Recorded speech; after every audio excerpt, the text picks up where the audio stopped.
What's up? Got a Silent Swordsman deck profile for you today. This one is a less competitive but a more sort of dedicated to the Silent Swordsman archetype deck than the last one that I posted. This is for the dude in the comments who commented on that video saying that this was his favourite deck, so it's for you, bud. You've got Silent Swordsman level 7, only one, because to be honest this card is really bad. However, it can win you games, and it is kind of the main win condition of this deck because we pair it with things like this. So triple royal decree. If you have this up and Silent Swordsman level 7, then all spell and trap effects are negated.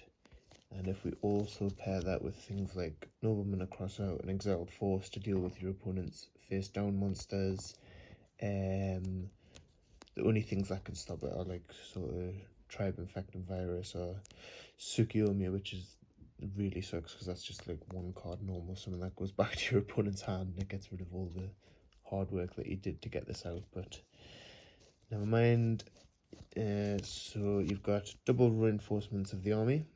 This is to search your Exiled Force as well as your Silent Swordsman level 3, I believe, is level 4, whichever is the normal summonable one, because we want to turbo into this guy as quickly as possible. So yeah, and there's another target that we'll get to in a bit. You've got triple level up. This is again not a very good card, but because it is in neg 1, however, we want to get to the big guy as quickly as possible so we can lock down our opponent and hopefully push for game in 1 or 2 turns. You've got 2 Last Will.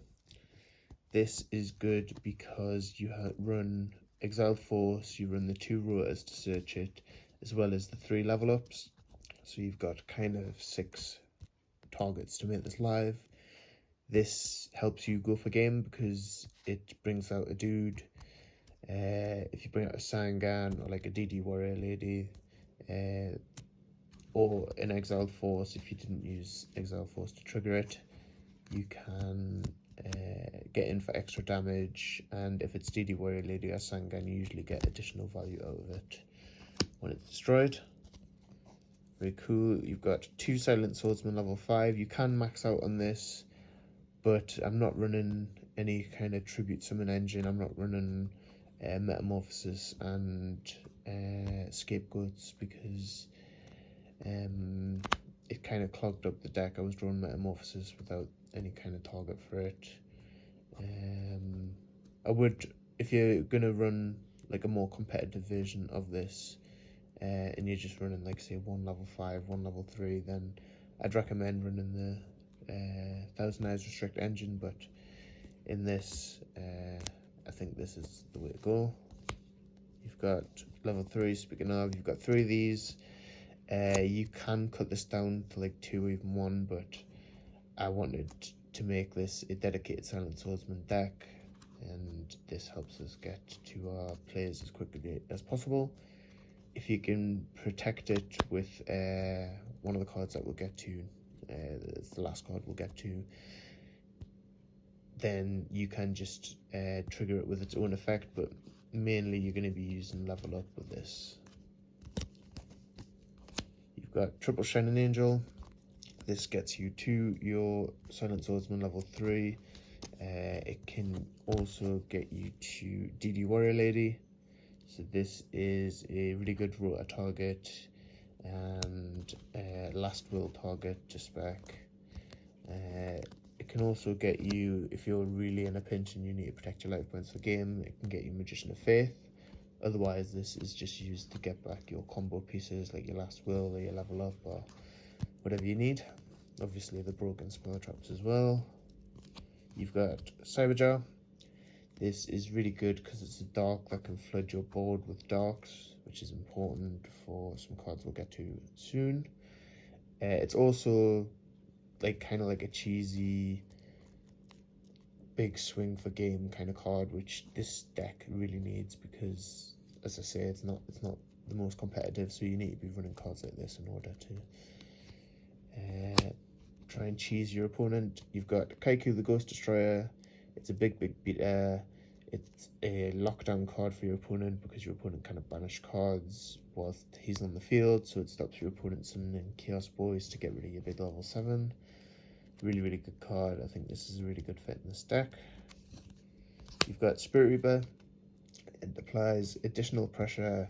It's recruitable by last will, and it can also help you tribute summon out your level 5 if you need to. It's not the best play because you are negging, but it is sometimes what you need to do if you need to beat over something. Really good card. Also, if you get this off Cyberjar, it's a really good wall or pressure applier. You got Zisangan. Searches a whole bunch of shit in this deck. You've got Magician of Faith, Cyberjar, Spirit Reaper, Shining Angel, Silent Swordsman level 3. You've got Exiled Force, which that's really important if you've got Last Will. Really good. You've got Break of the Magical Warrior. Helps clear your opponent's traps because obviously we don't really care too much about spells. It's their traps we want to be getting rid of, and it's a dark, so that's really nice for these bad boys. So you've got BLS. Obviously we're running 1, 2, 3, 4, 5 darks and a whole heap of lights, so this guy's always live. And we do run a Chaos Sorcerer just to apply extra pressure, and obviously it's just a good card in general, being able to banish any face up. So yeah, really cool. You've got Pot of Greed. Got Graceful Charity. No way to plus off this, unfortunately, but still good. We've got Delinquent Joe.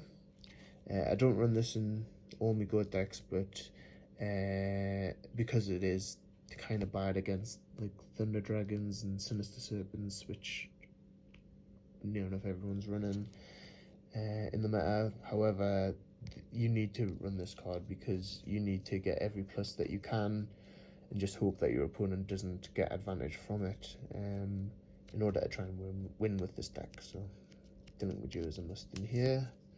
You've got Heavy Storm. As I say, we want to be getting rid of our opponent's traps. Same goes for MST. You got Snatch Steal, really good in this deck because you run level 5, so you can just tribute summon over it. Your opponent gains no life points. You don't have to worry about MST. And last card, you've got 2 Boogamoon. So this is really important because it protects your monsters from Tsukiyomi.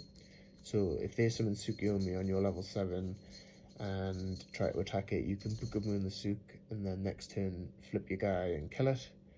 Tsukiyomi is a really big problem for this deck because all your guys have low defense. So yeah, this is a must in this deck. It can also be used with your Magician of Faith to cycle an extra spell from your grave, and it can also be used to protect your Silent Swordsman level 3 in order to level them up during the standby phase of the next turn. So yeah, that's the deck. It's really fun, to be fair.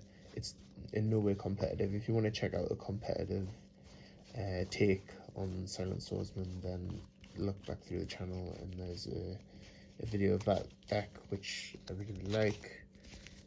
But this, like I say, it's go format, so pretty much any deck can swing a win, depending on if you draw the broken cards like the Trinity and Cyberjar and stuff like that. And I've been testing out against the next deck, which I'm going to be showing, which is a Dark Paladin deck. Is it called Dark Paladin? The fusion between Dark Magician and Buster Blader. So yeah, that's the next deck that I'm going to be showing. That'll be really fun. And then after that, I'm also going to be talking about the crazy homebrew format that I made up and why I think everybody should do the same thing, create their own crazy made up format, because it's so much fun. And yeah, I need to get working on writing up my list of reasons why I think you should do that.